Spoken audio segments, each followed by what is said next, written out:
عزیزو، ملی جلی حکومت اپنے وطن عزیز میں بننے جا رہی ہے، اور ہمارے اوپر جو تسلط ہونے جا رہا ہے پنجاب پر، آپ کے علم میں ہی ہوگا، ایک عورت مسلط ہونے جا رہی ہے،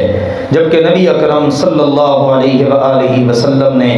واضح طور پر کہا وہ قوم کبھی فلاح نہیں پا سکتی کہ جس کی حکمران عورت بن جائے۔ بہرحال میں بھی خطبے میں بھی یہی آپ کے سامنے درد ذکر کر رہا تھا کہ ہم لوگ رسول پاک کو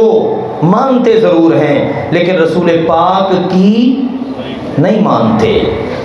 نہ حکمران نہ عوام۔ آپ دیکھ لیجئے جو کچھ ہوا، جو کچھ ہونے جا رہا ہے، ہم بس اللہ سے ہی التجا دعا کرتے ہیں کہ یا اللہ ہمیں تو صالح حکمران عطا فرما۔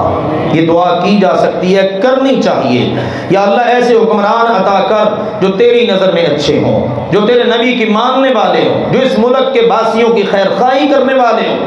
اور ایسے لوگ جو مسلط کر رہے ہیں، مسلط ہو رہے ہیں، اور وہ سارے کا سارا عوام بیچاری یہ نابینی تو نہیں ہے نا،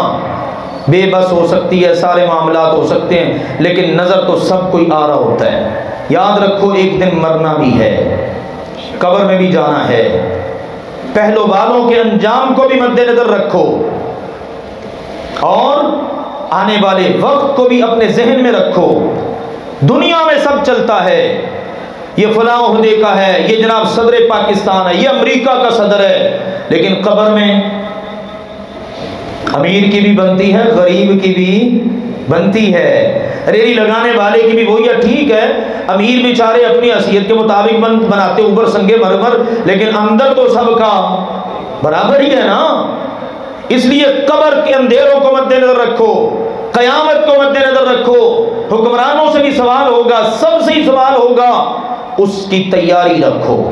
آؤ اللہ کی بارگاہ میں رجوع کرو، التجا کرو، دعا کرو، اپنے گناہوں پر استغفار کرو۔ اللہ ذوالجلال والاکرام اس ملک کے حال پر، اس ملک کے باسیوں کے حال پر رحم فرما دے۔ جب سے یہ وطن عزیز پاکستان بنا اس وقت سے آج تک آپ دیکھ لیں کیا کچھ اس ملک کے ساتھ ہوا،